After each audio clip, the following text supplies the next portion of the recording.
que você acha que você chega na sua casa agora, pega o celular e tá lá escrito, pô, aqui, ó, compra nova camisa do Flamengo, porque a gente falou de Flamengo aqui agora. O próprio jeito que as redes sociais te entregam conteúdo É IA pura, cara. que a gente chamou de algoritmo, né? Ué, a IA é o centro das redes sociais, cara. É o cara do TikTok, ele deu uma entrevista agora há pouco tempo. A IA que roda no TikTok é tida como a mais agressiva de todas. Ela te reconhece em 3 minutos. Porra. 3 minutos. E ele faz um negócio muito legal que ele fala assim, eu provo que ela sabe mais de você do que você mesmo. Aí ele dá esse exemplo de você falar e aí aparecer, só que ele dá um exemplo mais legal ainda. Às vezes você só pensa numa coisa e na hora que você pega, tá lá. Nunca aconteceu isso com você, não? Já, mas aí sabe como é que eu enxergo isso? Aquilo ali já ia aparecer de forma aleatória. Exatamente, mas é porque nós temos esse conhecimento. Mas imagina a pessoa que não tem. Pô, então, tava conversando com a Mariana. No fim de semana, ela tava deitada lá. Ela, pô, falei disso aqui hoje, não sei o quê. E aparece esse post pra mim aqui de 3 dias atrás. Ó, tudo a ver com... Mariana, então faz o seguinte, scrolla mais um pouquinho aí. Aí apareceu algum outro post X ali. Tu falou disso aqui? Não, ó, 3 dias atrás também. Então, assim, é a gente procurando padrão também. É isso aí, né? É o padrão, cara. É o padrão, entendeu? Então, assim, eu acho que a gente vai ficar cada vez mais dependente de isso aí com certeza em todas as áreas, cara. Em todas as áreas. Em todas. E aí, a parte desse relatório aí também é falando sobre o lance de conseguir dar o ajuste fino, que é feito por humanos, né? Isso aí. E esse ajuste fino precisa tomar muito cuidado. Bom, claro que é um pouco de exagero, mas aí eu fui procurar um pouco sobre isso e eu li sobre o cara falando da teoria do papel alumínio infinito, que é tu falar para uma inteligência artificial, para uma AGI, pô, quero papel alumínio da maneira mais eficiente possível.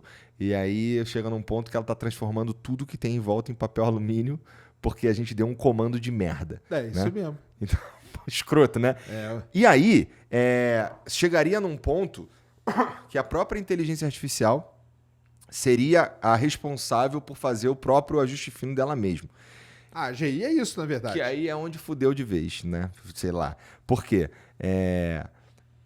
De novo, ainda nesse relatório fala lá, cara, nada vai poder impedir que a inteligência artificial não apenas se programe, como faça isso numa linguagem que nós não entenderemos porque ela inventou uma linguagem nova. E aí, meu irmão, essa é a hora que eu fiquei com cagaço. Porque, porra, se a gente chega num ponto que tem algo que a gente criou que é muito mais rápido nas tarefas, que consegue... enquanto a gente consegue fazer X por dia, ela faz 20... Mais eficiente. Faz muitas vezes mais rápido que a gente, e ainda numa língua que a gente não entende, aí é tchau e benção, né, meu irmão? Cara, ela vai te... Assim, cara, eu não sou eu não sou dessa parada. Mas porque foi o que a Kita falou. Quanto menos eu entendo, mais assustado eu fico. Eu acho que não... no final, eu acho que tudo isso é muito bom, cara. Isso aí é muito bom. Imagina que você vai lá, você faz um prompt, você tem que ficar refinando aquele prompt até acertar. Imagina se você joga e ela mesma vai se auto-refinando para poder acertar aquilo e te entregar a melhor resposta possível. Pô, não é excelente isso? É gostoso, né? Então. Mas é gostoso. Nós vamos ficar mais preguiçosos. Isso aí nós vamos mesmo.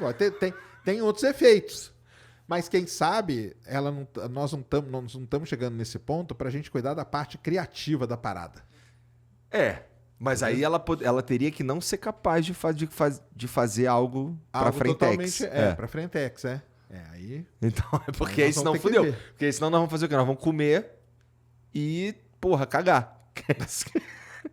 Aí a ideia, o Elon Musk já teve essa ideia, né, cara? O Elon Musk tem a ideia de criar o fundo global de grana, que é dar uma grana para todo mundo do planeta por mês, entendeu? Pra pessoa viver e o resto, cara, larga as máquinas fazendo, entendeu? Se for esse o fim, tá ótimo, né? Parece bom pra você? Não, isso aí eu acho que não. Eu acho que o ser humano, cara, ele se reinventa, o ser humano vai ter a sua importância nesse processo aí. Será que vai ter uns caras fazendo podcast ainda daqui a uns 10 anos? Será? Não, eu acho que não tem. Por exemplo, podcast assim, ó. Eu acho que não tem como do IA fazer um negócio que não fique muito mecânico demais, cara. Mas, por outro lado, ia ser muito maneiro ser capaz de trocar uma ideia com umas figuras históricas, né? Isso seria, ué. Isso seria. Mas então, até que ponto, né, que... Porque tudo bem, você pega assim, quero trocar uma ideia com o Einstein. Aham. Pego tudo que ele escreveu e tal, mas isso aí reproduz uma pequena parte da vida dele. É. Eu não sei como que ele era no dia a dia, entendeu? Eu não sei qual... Por exemplo, você, que pegue todas as horas de podcast que você fez.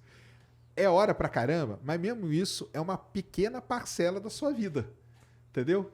O que você fez na sua casa? Como que você é com suas filhas? Como que você é com sua esposa? Ou se você é de um outro jeito, ou se você, mesmo sendo igual e tal, mas você tá vendo só uma pequena parte, cara. Não, pega todos os livros do não sei quem e joga lá. Todos os livros do Shakespeare e joga lá. Pô, cara, os livros tudo bem, o cara escreveu pra caramba, mas isso é uma pequena parte da vida dele. E toda a outra parte da vida dele? O que ele fez? Como que ele era? Essa outra parte não tem como se reproduzir. Então eu acho que no final vira um papo meio mecânico, entendeu? Porque eu queria chegar pro Einstein, assim, por exemplo. E aí, Einstein, por exemplo, Stephen Hawking. Stephen Hawking remava. Antes de dar o problema dele, ele era campeão de remo. Pô, e aí, Stephen Hawking, como que você treinava lá no remo? Eu acho que ela não vai responder, cara.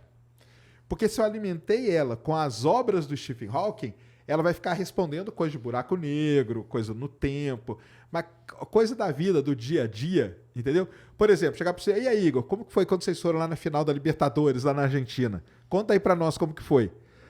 Se você não contou isso direito em lugar nenhum, o que adianta ela ter 200 mil horas de vídeo seu se não tem essas partes interessantes da vida? Entendeu? Então é um negócio que não... Os perrengues, entendeu? Coisa, fui pro Rio de Janeiro outro dia, aí no meio do capô, aí tive que ficar 3 horas lá no aeroporto, igual o dia que você foi pra praia. Uhum. O dia que você foi pra praia lá, que você gastou não sei quantas carro horas. Pra ir, 14 pra voltar. Então, isso foi um pedaço da sua vida que não tá... Tudo bem, tá registrado porque você acabou fazendo stories ali, mas não tá registrado isso. Então, eu acho que no fim, pra coisas técnicas, tudo bem. Entendeu? Pra coisas técnicas, ok, isso é legal pra caramba. Mas eu acho que não para trocar uma ideia e de coisa assim, porque quando você está conversando com a pessoa, você não está falando só, você está trazendo toda uma bagagem da sua vida, de tudo que você vive, cara. Entendeu? Não é só daquela partezinha ali que você é um cara técnico nisso. É o que eu falo pro pessoal, a mesma coisa, cara. Divulgação científica. Tem um jeito de você falar para o público geral. Agora, por exemplo, se eu vou num congresso da minha área, é um outro papo que eu tenho com a galera. Entendeu? Aí é um papo que que é só aquela galera ali que entende. Entendeu? Nossa, deve ser uma doideira isso daí. É um papo, é só falando, é termo técnico o tempo todo. Então, que não é o papo que tem aqui. Então, essas nuances aí pra mim, a IA, eu acho que ela não pega. Eu acho que ela não pega. Bom, por outro lado, assim, o surgimento de uma inteligência tão foda assim leva a gente pra... Ela pode começar a resolver uns problemas que a gente simplesmente não tem tempo pra... Não é que a gente não tem tempo, mas é que como a IA faz muito mais rápido, a gente, sei lá, vai que não descobre uma cura de um câncer aí. Exatamente, porque qual que é o grande poder da inteligência artificial em analisar dados? São duas coisas. A primeira, vamos supor o seguinte, você chega numa sala que tem 30 alunos e mede a altura e o peso dos alunos. Você tem duas variáveis. Uhum. Aí você mede agora a altura, o peso e a idade deles. 3 variáveis. Já vai ser difícil para você fazer isso aí. Agora pega a altura, idade, peso e cor do cabelo. Ferrou. O ser humano não consegue analisar várias variáveis ao mesmo tempo. Esse é um problema que a gente tem. Isso é um problemão que a gente tem. Entendeu? Isso é um problemaço. Nós não conseguimos. A gente só consegue analisar uma ou duas no máximo por vez. O grande poder da IA está nisso. Ela consegue analisar 30, 40, 80, 90, não sei, o Nicolé deve ter falado, ele já falou isso aí pra gente uma vez, aquele exame do fundo do olho que a galera faz hoje.